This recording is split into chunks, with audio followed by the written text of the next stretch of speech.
Hello children. Until now we have been learning about autotrophic nutrition, autotrophs, photosynthesis, what is the reaction for photosynthesis, what are the steps of photosynthesis, what are the essential conditions required for photosynthesis, structure of chloroplast, structure of leaf and structure of guard cells. So today we will start with the other mode of nutrition, heterotrophic nutrition. Heterotrophic nutrition is a mode of nutrition where the organism is not able to prepare its own food and it depends upon plants or other organism for its food.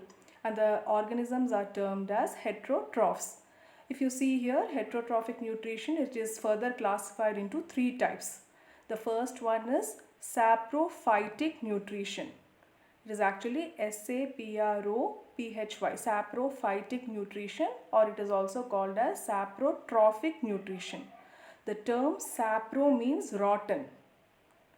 So we can define saprophytic nutrition as the nutrition in which it is a type of heterotrophic nutrition in which the organisms get their food from dead and decaying organisms. So they break down the food material first outside their body and then they absorb it. Examples of this type of nutrition are mushroom, bread mold, yeast. They all belong to the category fungi and some kind of bacteria. And these organisms which show this kind of nutrition are termed as saprophytes or saprotrophs. The second type is termed as parasitic nutrition. The term para means other. So this kind of nutrition where organisms get their food from living organisms, and these living organisms from which they obtain food, they are termed as host, H-O-S-T, without killing them. So the mode of nutrition where an organism obtains food from another living organisms without harming or killing them is termed as parasitic nutrition. Examples are cuscuta, orchids, ticks, lice, leeches, roundworm, tapeworm, plasmodium, etc. Okay, they can be found outside our body as well as inside our body. The third type of nutrition is holozoic nutrition. The term holo means whole, W-H-O-L-E. So in this kind of nutrition, the organism intakes solid food, and then inside the body it will break it down into simpler substances. And examples are amoeba, paramecium, birds, fishes and even humans.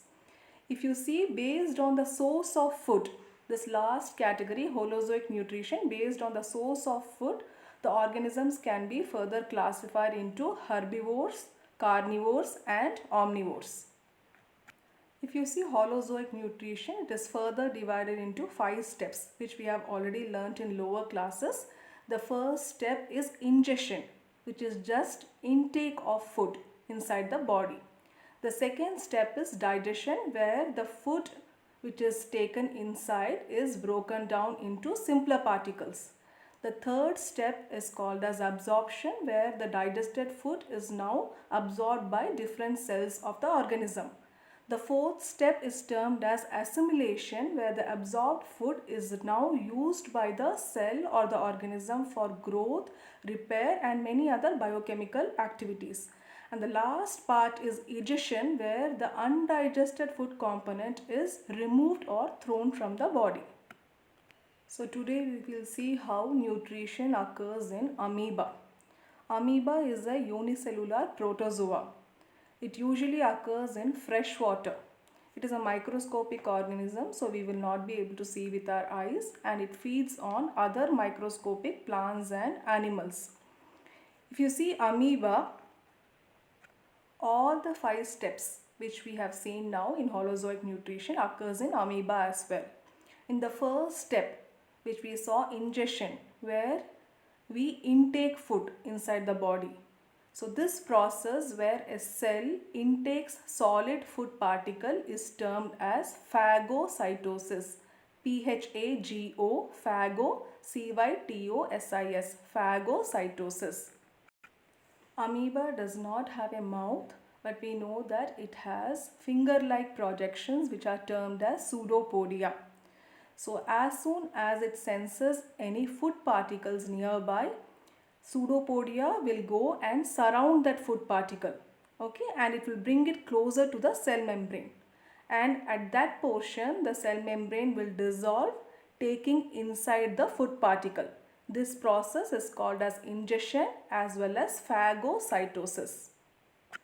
As soon as the food enters inside the body of amoeba, there is a temporary vacuole created, which is called as food vacuole.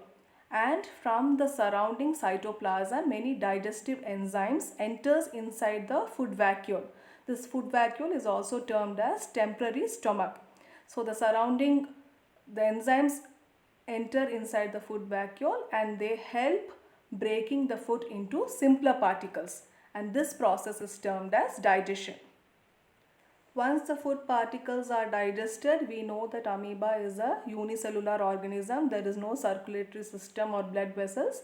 So immediately after the food particles are digested, it is immediately absorbed by the surrounding cytoplasm. So this step is termed as absorption. The next step is assimilation, where the absorbed food is now utilized by the organism for respiration as well as for growth of the organism itself. So the amoeba, it grows in size, and later after a certain period of time it can even reproduce and divide into two daughter cells.